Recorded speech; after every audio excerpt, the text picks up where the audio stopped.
Bueno, estamos en Primera de Crónicas, capítulo 14, del 1 al 17. Poquitos versículos, pero con mucho sabor, con mucho consejo.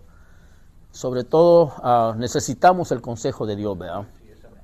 Para dar un primero de Crónicas, capítulo 14, del 1 al 17, pero antes de leer al 14, vamos a dar un poquito de repaso de lo que el hermano Ángel nos dio, bueno, lo que el Espíritu Santo habló a través del hermano Ángel, ¿verdad? Que donde vemos que el rey David consultó a todos los oficiales, entre ellos los generales, los capitanes, el ejército, bueno, y todo mundo estuvo de acuerdo en que el arca fuera traída, ¿verdad? Porque sabemos de que se la llevaron los filisteos por malas manos del rey Saúl, ¿verdad? Entonces, para no entrar en mucho detalle del rey Saúl, pero nos dimos cuenta de que a través del capítulo 13, el rey David, el deseo tan grande de él como del pueblo era de traer de nuevo el arca. Lastimosamente no lo hicieron de una forma adecuada como tenía que haber hecho. Sin embargo, ellos lo trajeron y se pusieron de acuerdo todos en traerlo, y nos dimos cuenta que cuando este hombre Usa metió su mano para que no se cayera el arca, vemos como Dios le quitó la vida, ¿verdad? Trágico, la verdad, que si fueran nuestros días, a ver cuánto de nosotros ya estuviéramos, ¿verdad?, en el cielo. Pero nos damos cuenta aquí que el rey David tuvo una gran experiencia, ¿verdad?, con el poder de Dios, y a la misma vez tuvo miedo de cómo conducirse delante de Dios. Y eso es bueno porque así tenemos que ser nosotros, tener temor de Dios, no agarrar las cosas a la ligera. Pero viendo todo esto, me llama la atención porque el rey David tomó experiencia de ser más cuidadoso con los objetos de Dios, ¿verdad? Entonces, entrando en el capítulo 14, del 1 al 17, dice así: el rey Hiram, rey de Tiro, envió mensajeros a David, junto con madera de cedro, así como canteros, carpinteros, para que le construyese un palacio. Estoy usando la nueva traducción viviente. Ya yo sé que hay unos usan Reina Valera. A mí me gusta esta versión, más explicado. Pero dice aquí que el rey de Hiram, de Tiro, dice, envió mensajeros a David junto con madera y cedro, así como canteros, carpinteros, para que le construyeran un palacio. Ahora bien, ¿quién es este rey? Algo que estuve leyendo acerca de este rey, dice así las escrituras, dice, en las escrituras y en otras fuentes se menciona a Hiram, rey de Tiro, un poderoso gobernante de la ciudad, dice, estado Frisia de Tiro. Era un contemporáneo tanto de David como de Salomón. Su trabajo para David construir un palacio real debió comenzar a fines del reinado de David. Además, Hiram proporcionó los materiales para el templo y otras construcciones, un proyecto que no se terminó sino hasta el año 20 en Salomón. Esto está en 1 Reyes 9:10, si usted lo busca o lo lee en su casa. Dice, todo esto indica que el cronista no escribía en un orden cronológico acerca de la construcción del palacio de David y la llegada del arca. Esto ocurrió a comienzos de sus reinados, sino hacia el final. Dice, edificando la casa. Bueno, el rey David tomó experiencia, vimos que en el capítulo 13, aquí vamos a ver la experiencia que el rey David tomó.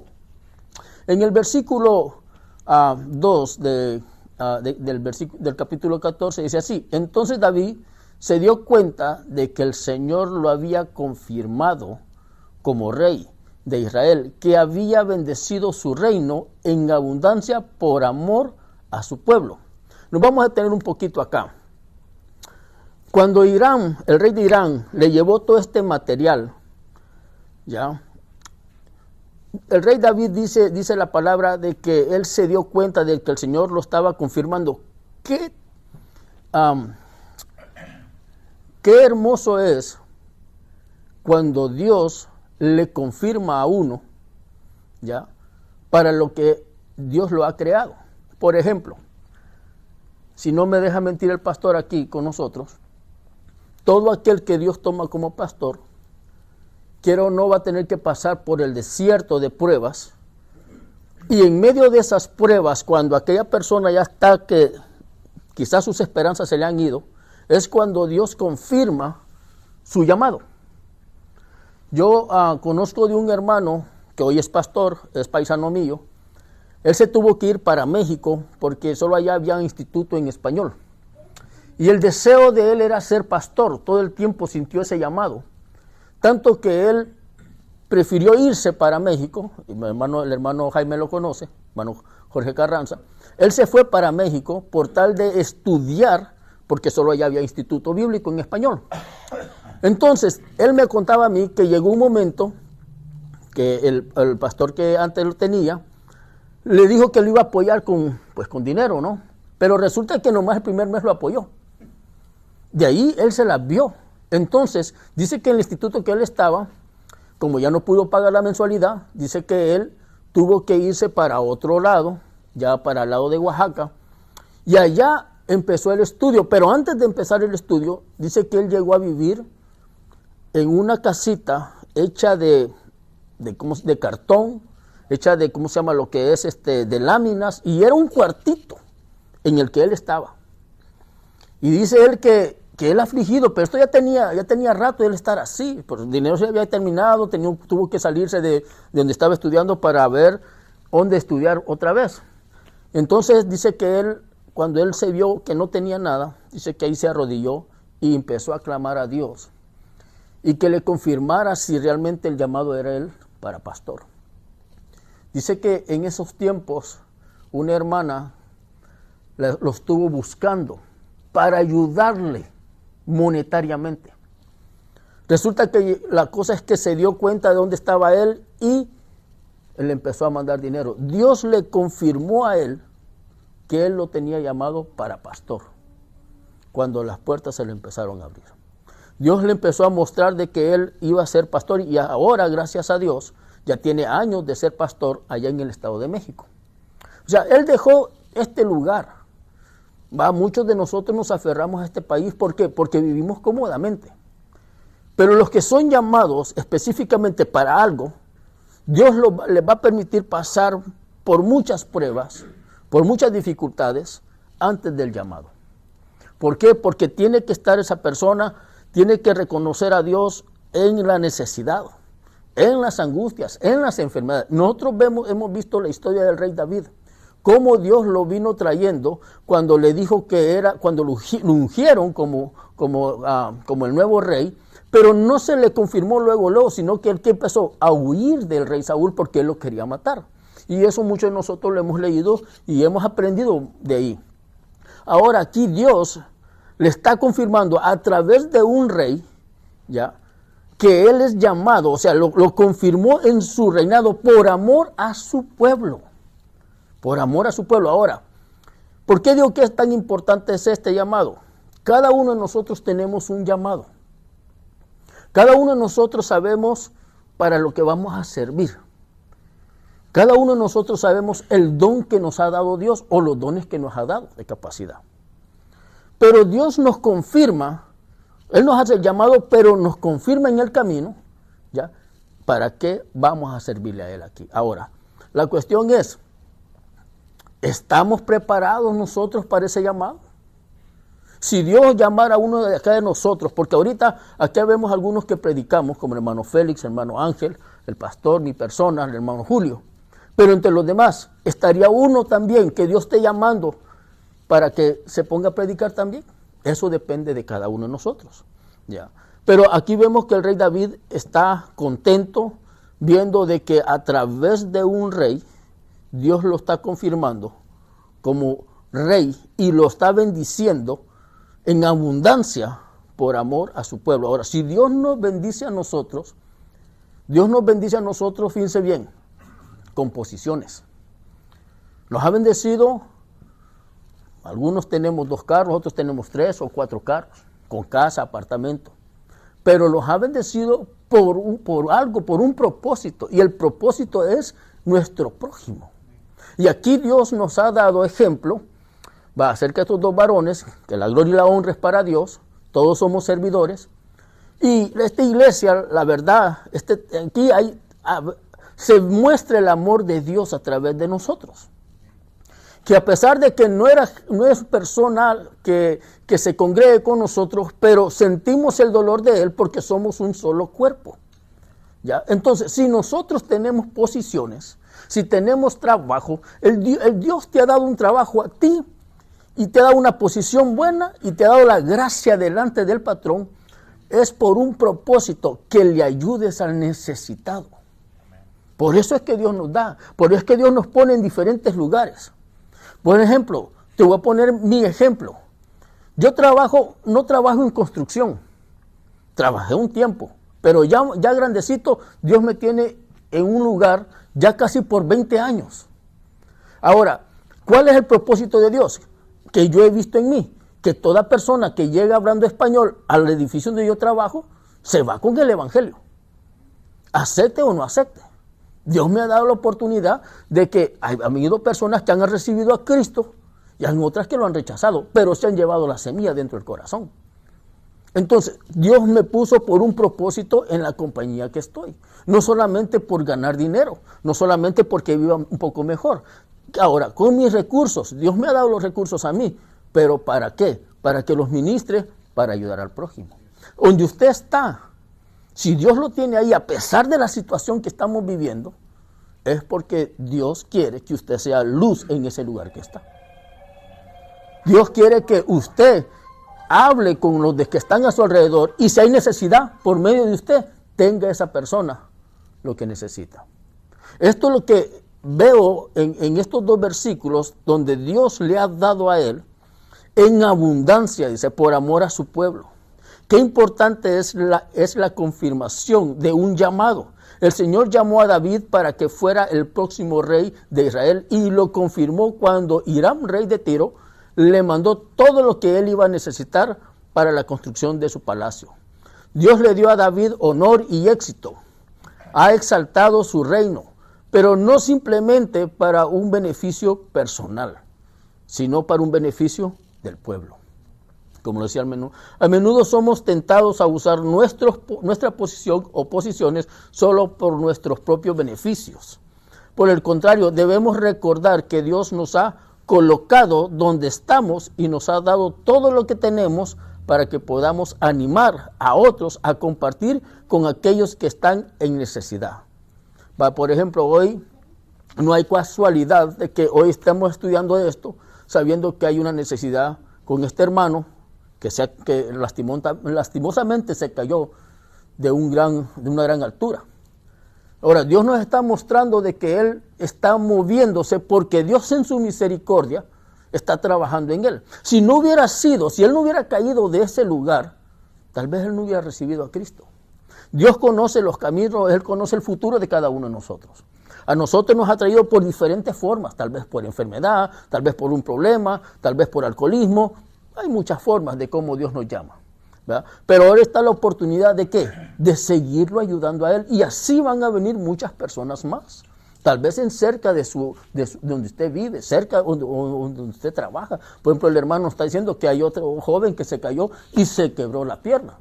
Son personas que van a necesitar que Dios de una forma u otra les va a hacer llegar su evangelio. ¿Y qué tenemos que hacer como cuerpo de Cristo? Estar al pendiente de todo eso. Si no puede con un dinero, pues entonces con oraciones todos los días. Para que este varón un día, este hermano camine. Ese es mi deseo para este hermano que está ahorita en la cama. Que él salga de ese cuarto caminando en el nombre de Jesús. Y le dé la gloria y la honra a Dios de que sí hubo una iglesia que le extendió la mano. Tal vez esa iglesia donde él estaba no le quiso ayudar. Bueno, pero va a tener testimonio de que habemos hermanos que lo amamos. Eso es para la gloria y honra de Dios. En Lucas, hablando acerca de las posiciones, quiero que busquemos Lucas capítulo 10, versículo 25. Esta es una pequeña historia, ¿ya? que Jesús va a hablar acá y lo hermoso que vamos a sacar de todo eso, siempre hablando acerca de las posiciones y de lo que Dios nos da a nosotros. Dice así, cuando ya lo tengan me pueden decir un fuerte amén. Lucas capítulo 10, versículo 25.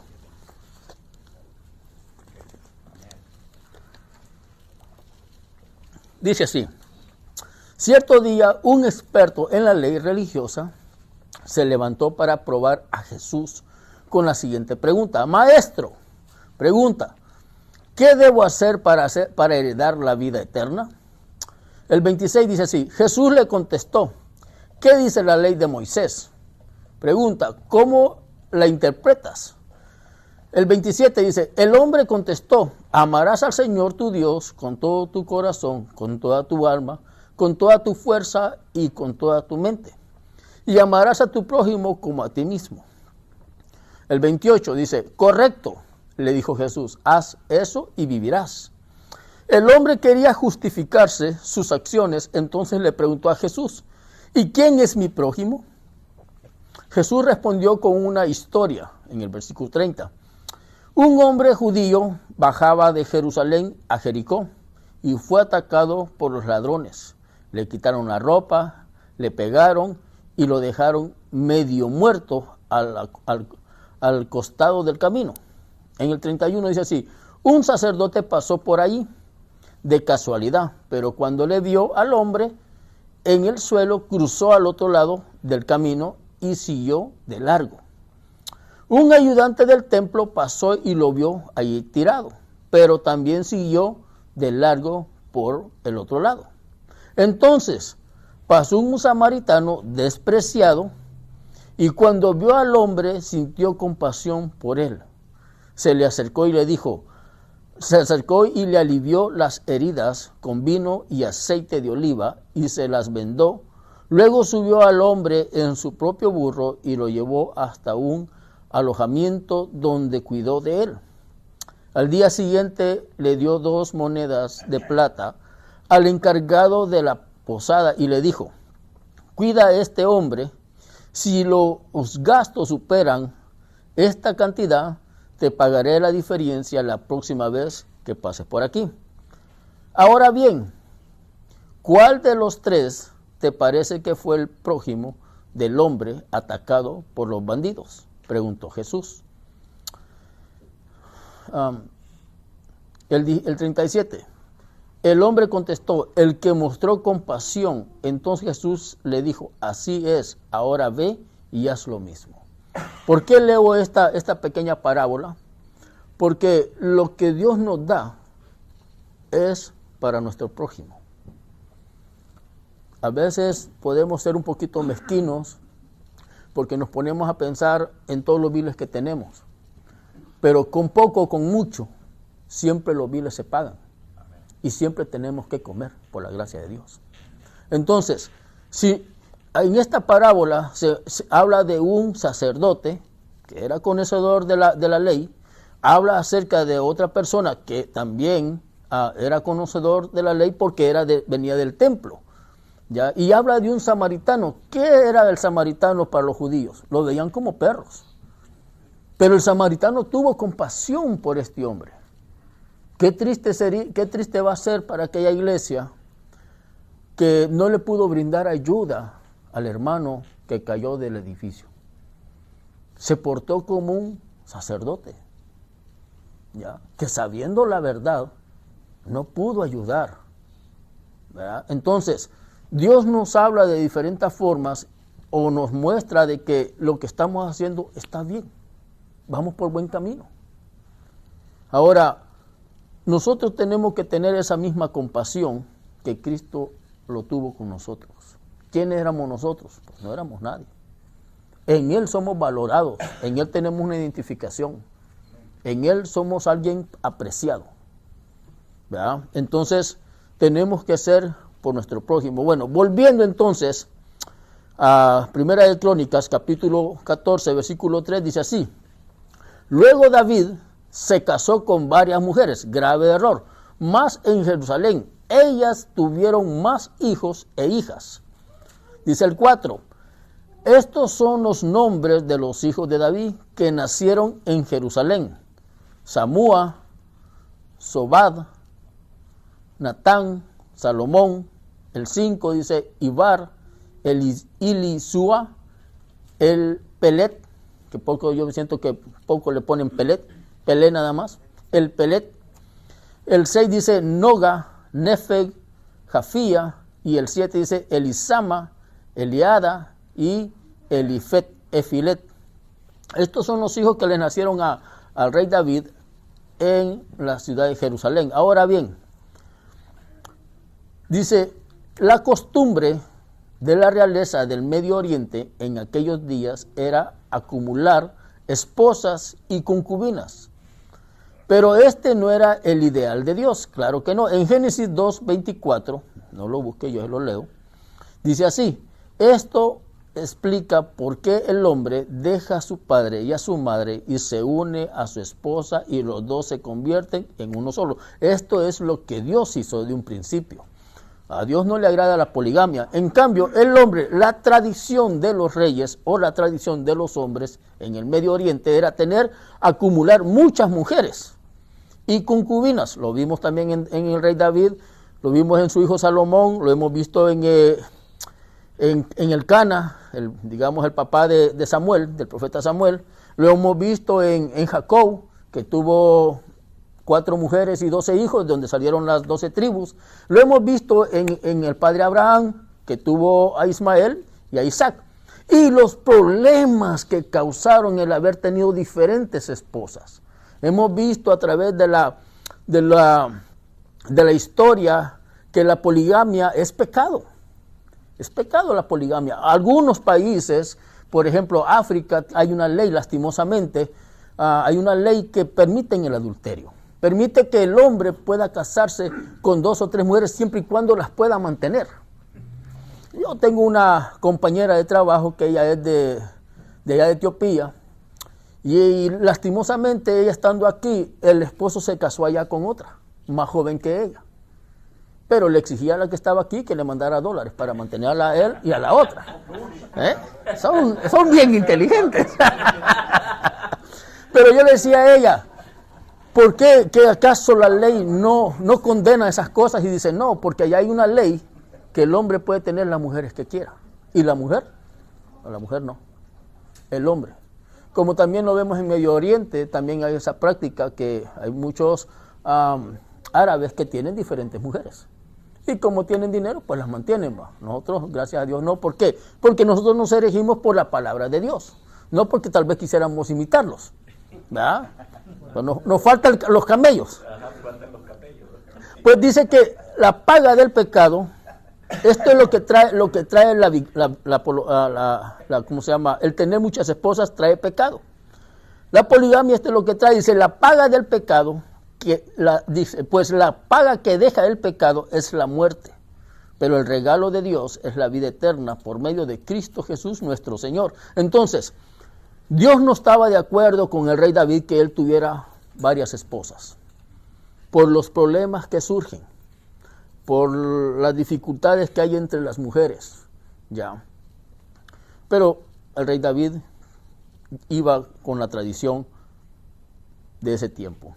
Ahora, en el versículo 8 del capítulo 14 dice así: cuando los filisteos se enteraron de que David había sido ungido rey de todo Israel, movilizaron todas sus fuerzas para capturarlo, pero le avisaron a David que venían, así que salió a su encuentro. Aquí es donde el rey David pone en práctica el no dejarse llevar por sus emociones ni por sus buenas cosas que él quería. Aquí en el versículo 9 dice que los filisteos llegaron y realizaron una incircuncisión en el valle de Refaim. El versículo 10, entonces David, ¿qué dije? Le preguntó a Dios. Aquí David no se lanzó él solo. Él ya había Dios confirmado su reinado. Él bien podía decir, agarro el ejército y voy sin consultarle a Dios. Todo Dios ya me confirmó que soy rey, ya con la acción que hizo el rey Hiram. Sin embargo, dice, entonces David le preguntó a Dios, pregunta, ¿debo salir a pelear contra los filisteos? Otra pregunta, dice, ¿los entregarás en mi mano? El Señor le contestó, sí, adelante, te los entregaré. Antes de que David fuera a la batalla, habló con Dios pidiendo su presencia y dirección. Con demasiada frecuencia esperamos hasta estar en medio de un problema para volvernos a Dios. Lastimosamente, muchas veces hemos tomado decisiones sin consultarle a Dios y como sabemos de que Él es nuestro Señor, en el camino, cuando nos vemos en apuros, le pedimos a Dios por ese problema. Pero la consecuencia la pagamos. Se lo digo porque yo he cometido tantas malas decisiones por no tomar en cuenta a Dios y me ha ido mal. Y yo pienso que cada uno de nosotros en algún tiempo en nuestra vida hemos tomado malas decisiones en las cuales no tomamos a Dios en cuenta y después nos arrepentimos. ¿Verdad? Dice, para entonces las consecuencias de nuestras acciones ya están desplegadas. Cuando pide ayuda a Dios, solo como un último recurso, desesperado, por el contrario, vaya a Él primero, al igual que David, usted puede recibir una ayuda increíble y evitar serios problemas. Entonces, aquí el rey David ya no se dejó llevar por sus impulsos, por sus buenas acciones. Aquí él prefirió hablar con Dios, si se los iba a entregar en sus manos. Ahora, cuando nosotros ponemos a Dios en nuestras decisiones, el filtro es Él para tomar esas decisiones. Cuando nosotros ponemos a Dios por muy pequeño, por muy detalles muy pequeños en nuestras vidas, vemos unas grandes bendiciones de parte de Él. Cuando nosotros, por ejemplo, hace poco, mi hijo el menor quería comprar un carro.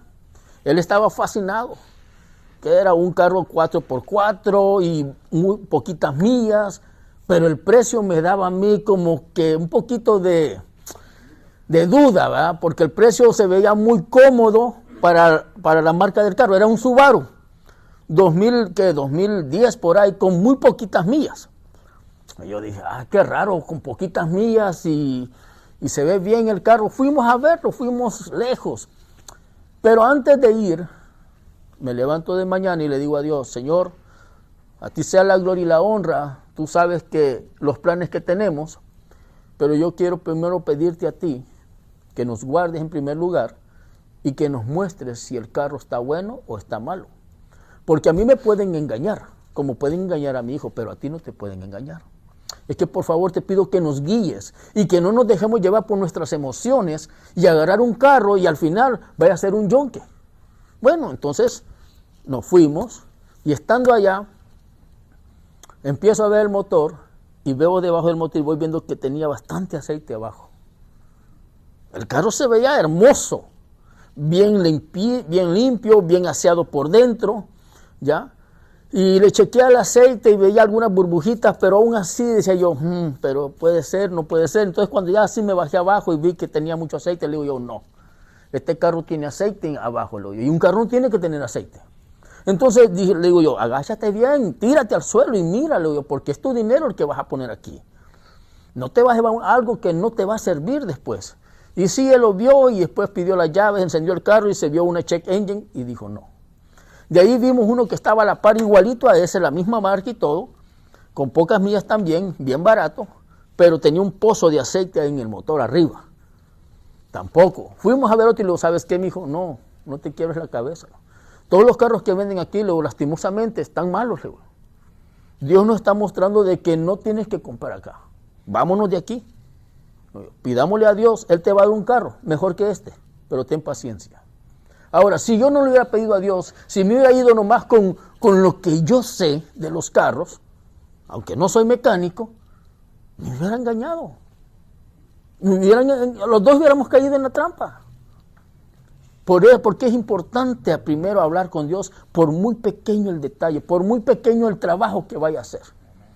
Es mejor pedirle a Dios antes de meternos en un grave problema. Y esto fue lo que me enseña a mí el rey David a través de pedirle a Dios y ponerle a él, aunque aquí era un problema grande porque iba a guerra. No son detalles pequeños, aquí hubo una guerra. De vida o muerte, exacto, gracias pastor.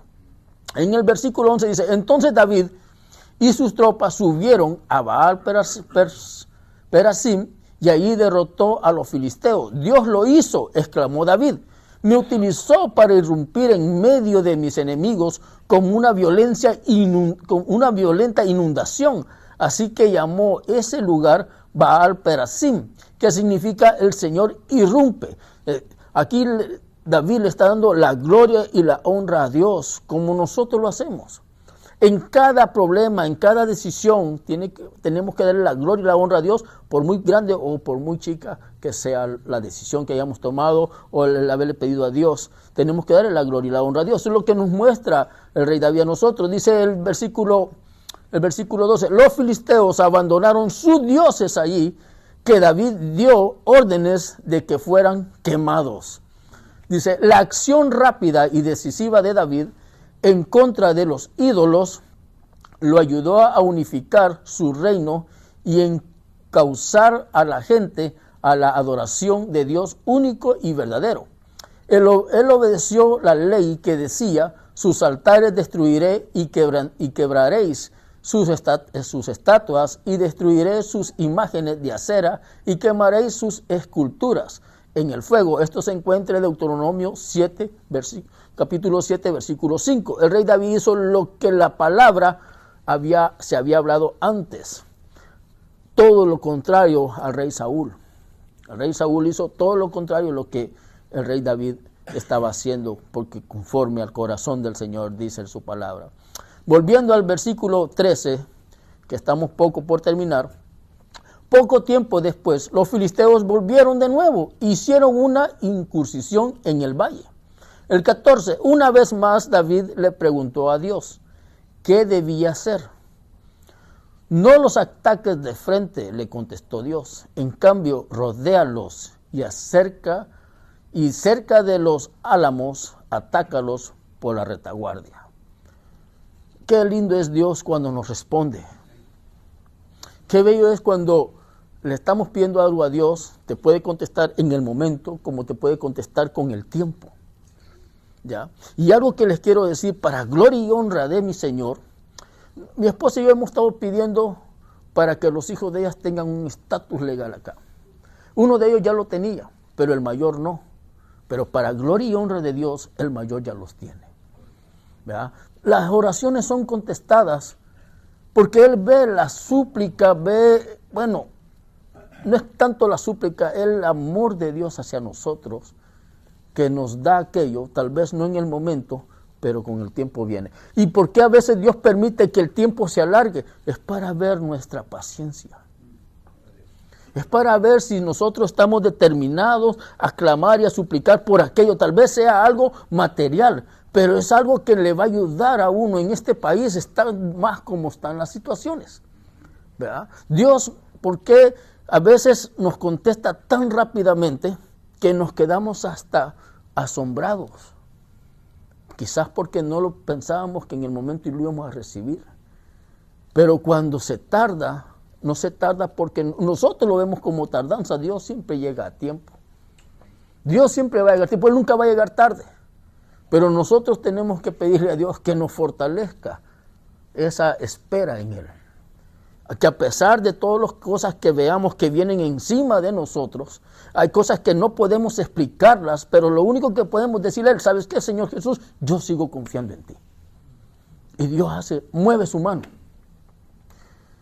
Para gloria y honra de Él, ¿verdad? Dice, poco tiempo después los filisteos volvieron y de nuevo hicieron una incursión. Nos lo leímos ya. Dice el 14, una vez más David le preguntó a Dios de qué debía hacer. No los ataques de frente, le contestó Dios, en cambio rodéalos, le dio una forma distinta de atacar. Cerca de los álamos, atácalos por la retaguardia. O sea que esta vez no salió al frente. Dios le dio una forma distinta para atacar. Cuando oigas un sonido como de pies que marchan en las copas de los álamos, entonces sal a atacar. Esa será la señal de que Dios va delante de ti para herir de muerte al ejército filisteo. Dios va delante de ti. ¿Qué le dijo Moisés a Dios? Si tú no vas adelante de mí, yo no voy con este pueblo. Qué hermoso cuando Dios nos muestra que Él va adelante, alumbrando nuestro camino. Cuando nosotros estamos haciendo las cosas que a Él le agradan, Dios en abundancia se da. Sabemos que a Dios le agrada el ¿qué? La obediencia. Y es una parte muy vital en nosotros. Como a nosotros nos gusta que nuestros hijos nos obedezcan cuando les hablamos. Es lo mismo Dios con nosotros. A Él le encanta de que nosotros lo obedezcamos. Por muy, tal vez descabellada para nosotros lo que Dios nos está pidiendo, pero Él quiere que nosotros lo obedezcamos con humildad. El rey David mostró humildad. Él no se tomó el papel de rey, decir yo soy rey, tengo un ejército numeroso, grande, como lo hacían las otras naciones, sino que él, ¿qué hizo? Se humilló ante Dios, humildemente le dijo, ¿qué hago? ¿Cómo le ataco?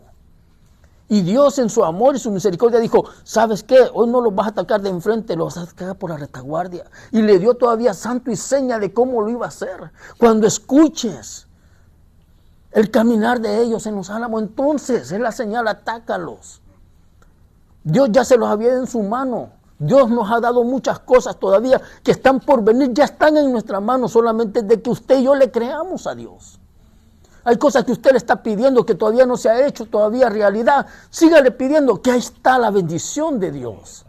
Solamente es que esperemos un poquito más, que no decaiga su semblante por el tiempo que pasa. Dios le va a dar lo que le ha prometido, Dios se lo va a dar. Nomás siga creyendo en Él, sigamos obedeciendo su palabra. Y esté listo para cuando Dios lo llame a usted y sea usted el que esté sentado aquí y nosotros allá. Porque créame una cosa, Jesús vino a multiplicarse esta tierra. Jesús tomó 12 hombres y se multiplicó en todo el mundo.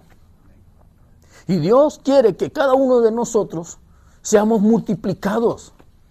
Porque todos los que estamos aquí somos testimonios vivos. No somos muertos, porque nuestro Dios vive.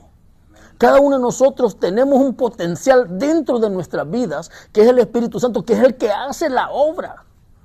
Usted y yo nomás tenemos que estudiar su palabra y aún Él nos da lo que tenemos que decir. ¿Sabe lo que Dios quiere? Su obediencia nada más. Pierde el miedo. Aquí para eso son estas clases, para podernos desarrollar como predicadores. Porque aquí hay pastores, hay maestros, hay evangelistas. No más que usted no se ha dado cuenta. No se retarde tanto en ese llamado. Si Dios lo está llamando a que usted dé el paso, hey, aquí está el pastor que le puede dar chance. No lo obedezca a su palabra. Y va a ver cuánta bendición. Que usted me ponga a pensar de que el enemigo lo va a atacar. Todo el tiempo ataca el enemigo. Prediquemos o no prediquemos. Todo el tiempo, sí. Usted póngase en las manos de Dios y sírvale como una trompeta. Yo le dije un día a Dios, ¿sabes qué? Yo quiero ser un megáfono en tus manos. ¿Sabes qué es un megáfono? Es una trompeta que andan las personas allá en mi país. Vaya, aquí vienen los tomates, aquí vienen la cebolla. Es un megáfono. Yo le decía, quiero ser tu vocero. No lo fui allá en mi país, lo vine a desarrollar aquí. Pero si yo no me atrevo, si no di el primer paso, ¿dónde estuviera? No deje pasar muchos años. Dele a Dios lo que a Él le pertenece. Déjese llevar por el Espíritu Santo. Y verá que grandes bendiciones vamos a tener a través de sus vidas. Dice, Dios saldrá delante de ti. La estrategia para esta batalla era diferente, ya que Dios quería que David entendiese que la batalla era de él, no de David. La gente a menudo le atribuye sus éxitos a su propia inteligencia, fortaleza, y pasa por alto el hecho de que Dios es la fuente de todas las victorias. En el versículo 16 y 17 dice así, entonces David hizo lo que Dios le ordenó e hirió de muerte al ejército filisteo desde Gabaón hasta Gezer. Así la fama de David se extendió por todas partes y el Señor hizo que todas las naciones tuvieran temor de David. Hermoso lo que Dios ha hecho con David. Hermoso como Dios nos habla a través de todos estos capítulos y todo lo que nos va a seguir hablando. Los consejos que nos va a dar. Tal vez nos podemos oír que Dios nunca va a estar molesto. Siempre va a estar ayudándonos, capacitándonos para que le sirvamos. Y por último quiero leerles este salmo. Salmo 138, versículo 6. Dice así: aunque el Señor es grande, se ocupa de los humildes, pero se mantiene distante de los orgullosos. Hermanos, Jesús nos mostró a nosotros que hay que ser humildes, mansos y humildes. ¿Ya? Y nosotros a veces, tal vez haya un poquito de orgullo, exaltación propia, y tal vez Dios conoce esas cosas de nosotros. Nomás humillémonos bajo la poderosa mano de Dios y vengamos a Él. Vamos a orar. Señor mi Dios, te damos gracias, te doy gracias, Padre, porque tu misericordia es grande y bueno, mi Dios. Te agradezco de todo mi corazón, Padre eterno, porque has hablado en nuestras vidas, Señor. Yo te pido, Señor, que fortalezcas este grupo, Señor, de varones, mi Dios. Padre, bendice al pastor Mauricio, Señor, yo sé que le has continuado bendiciendo, bendícelo más, Padre. A cada uno de nosotros, mi Señor, danos más de tu palabra, Señor, danos más de tu sabiduría, mi Dios, para ponerlo por obra, Padre. Yo te ruego en el nombre de Jesús, mi Dios, que rompas toda clase de pensamiento, Señor, para que levantes grandes varones, mi Dios, a predicar tu evangelio, Padre. Sabemos que tarde o temprano, Señor, tú vas a venir y vamos a estar contigo, mi Dios, y se va a terminar la predicación, Padre. Vamos a cesar de predicar tu palabra, Señor. Yo te pido que antes de que tú vengas, mi Dios, levantes a mis hermanos, Padre, con tu poder, mi Dios amado, y rompas todo pensamiento que el enemigo pueda poner, Padre eterno, por tal de que no prediquen tu palabra, Señor.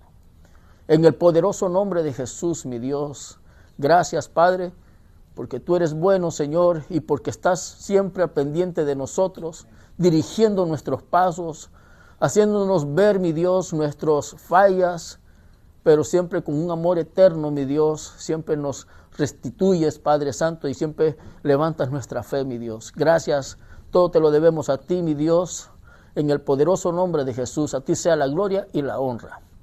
Dios me les bendiga, mis hermanos. Gloria a Dios.